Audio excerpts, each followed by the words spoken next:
Hi, thanks so much for joining me today. My name is Samantha. In today's video, we're going to be making a custom kids cup. Let's get into it.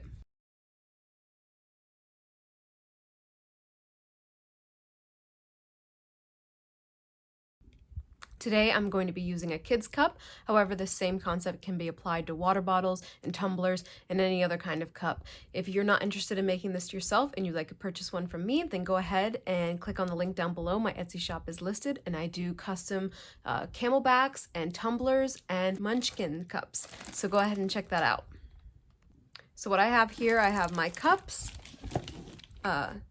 rubbing alcohol, my Cricut mat, and vinyl. So let's go ahead and get our design queued up and then go ahead and pick out the vinyl and get it cut. So one of the steps we need to do is to measure our cup. I have a sewing ruler here. The hard part about doing these kids cups, these munchkins, is that they are so curved, and as you can see, even the side of the cup is not straight. This makes it very hard when applying the vinyl because you constantly get bubbles. So it definitely takes a long time to get it to adhere nicely on these cups. So you want to measure and you want to be able to see your design on the front face. So you can see here, okay, let's start at the 2 so it's easy to show you. So you can see the 2 to the 4 pretty nicely. So I would say 2.5 inches. And then I like to make it a circle with my measurement. So 2.5 works up. If you were to do 3 or 4 inches, it's too big because then you'd have to turn the cup to see the image. So that's how you measure. So this is me using Cricut Design Space, going ahead and wielding the image so that it's one piece, as well as resizing it so that it fits properly on the cup. The next thing that I'm going to need to do is get my vinyl and measure it and make sure that I have enough.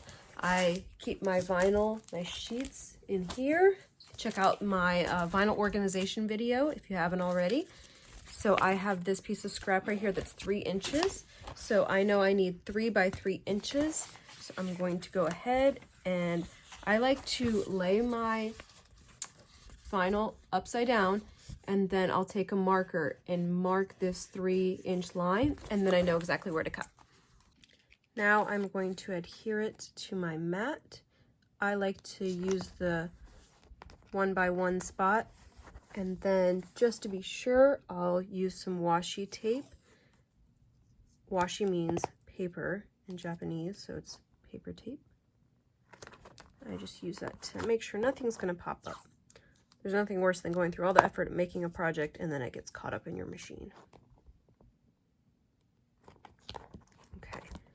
And then now I'm going to go into my Cricut app and make sure that I have my design in the right position, and I'll use Scan Matte to double check that it's correct. Make sure that you're using a permanent vinyl, not removable, and we're going to go ahead and load it into the machine and pick our cutting settings. And I always click more in cutting.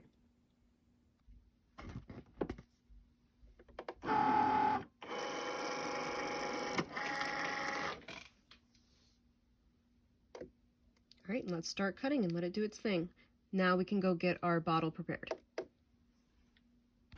Okay, while it's getting cut, I'm going to go ahead and prep our bottle. So I like to look for the name. See right here, you can see it says Munchkin. So if the name is nice, then I'll put the label on the front. If the name is not, then I'll put it on the back. But I'm always sure to either center onto the logo or put my finger and spin it and do it exactly the opposite side. In this case, it doesn't matter because it's pretty discreet.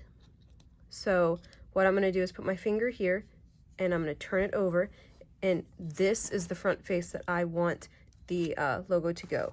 So I'm going to go ahead and just, and as you could hear, the Cricut's already done cutting, so it was pretty fast. So I'm going to lay it, see the name's right there, so lay it down. And then I'm going to use this towel and some rubbing alcohol. You always want to use rubbing alcohol and prep your surface, and then do not touch it. The oils on your hands will prevent the sticker from sticking well. So just give that a good coating. You don't need to do the entire cup because you're not putting something on the entire cup. And then we'll set this aside so it can dry, because you also don't want it to be wet, and we need to weed our image. So here is our image straight out of the Cricut. It's weird. I'm gonna send it back through. It doesn't even look like it cut. I've never had this happen before. Oh my gosh. Okay, stupid moment. If you watched my video last week, I took the cutting blade out. So no wonder why it didn't cut. The blade wasn't even in there. Here's the blade. Duh, blonde moment. Okay, so total user error. Make sure that when you do put the blade back in, it's nestled all the way flat, so it's deep enough. Okay, blonde moment. Let's try that again. Okie dokie. Well, it helps to have the blade in when you're trying to, you know, cut something. So here is the image. I like to do as solid of an image as possible. It helps with weeding and adhering. So this name, it only has the D. It doesn't have any other letters that are, you know, like A's and lowercase e, how there's, what am I trying to say? Pieces inside that you need to peel out. There is a little piece right here in the steering wheel. So I like to weed out all those pieces first, and you could just put it on top of the vinyl because that's gonna get thrown away anyways.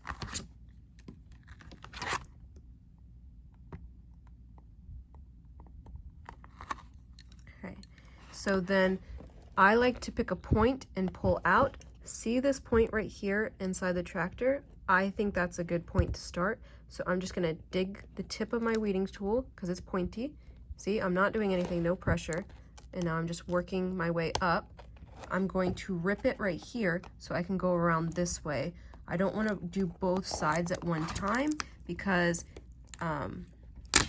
it doesn't work as easy. So I ended up ripping it. And I'll just, some people have little cups. I just kind of fold the first piece on itself, and you can like put it over here. And then I'm just going to keep going around in a circle. Sometimes if the letters come up, you need to like push them back down. See, like the U came up. So I'm just gonna use my tool. Trying to not puncture it. It's hard to do this with the camera right in my face though.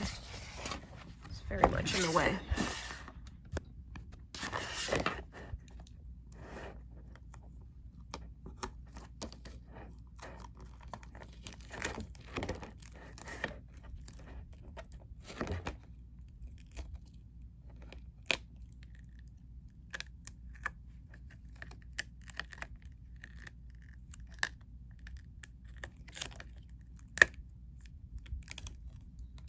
Oh, oh, oh, oh.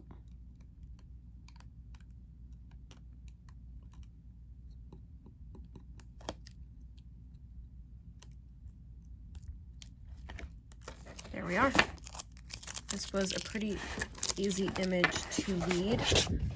You can see that we're all done here. So now I need to go get transfer tape so we can go ahead and put the image on the cup. Transfer tape can be used a million times over.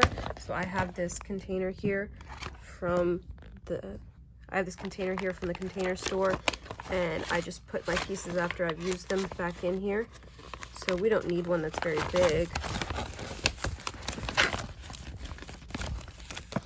This one's a good piece. So you can see that I've used it many times. And then I also just keep my my squeegee tools in here, because then this is really the only purpose I have for them.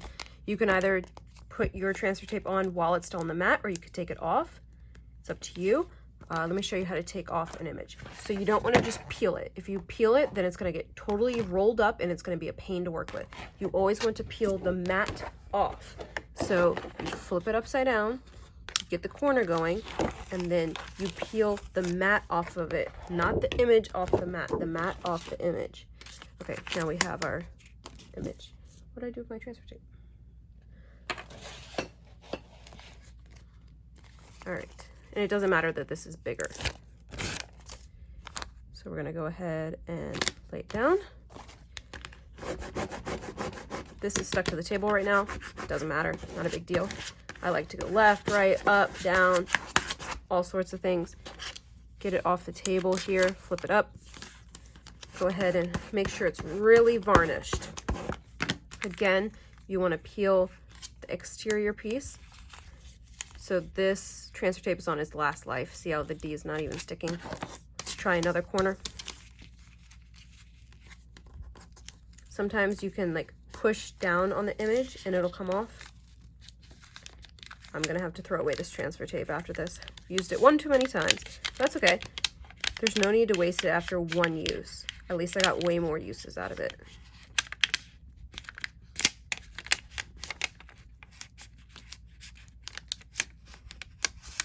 Okay, so there's our image. Now what we're going to do, without touching the cup, don't touch the cup. I'm going to use the top and the bottom, double check that I have it in the right spot. Then I like to stand up and look down. Again, the phone's in the way, so it makes it harder. And I'm using the name, I'm lining that up with the bottom of the cup. I would say that's pretty even. You can touch this now because the tape is there. I would say that's pretty even. So, like I said, these cups are so curved. So, you just need to go and just do your best. Like, see how this is getting a bubble now? I'm going to work on the tractor first, and then I'm going to do the name. But these cups are a pain to get images onto it. But they're great cups for kids. So, you know, you do what you got to do. The camelbacks, those are awesome to put words on. See, the only thing is now the letter Y is like going towards the tractor. So it needs to stay lower.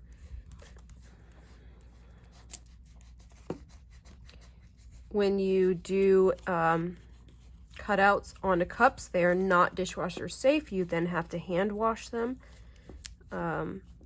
because the pieces will come off. Let's try and peel this off. See what happens. I would say that looks pretty good, but I'm going to sit here and make sure I got all the bubbles out.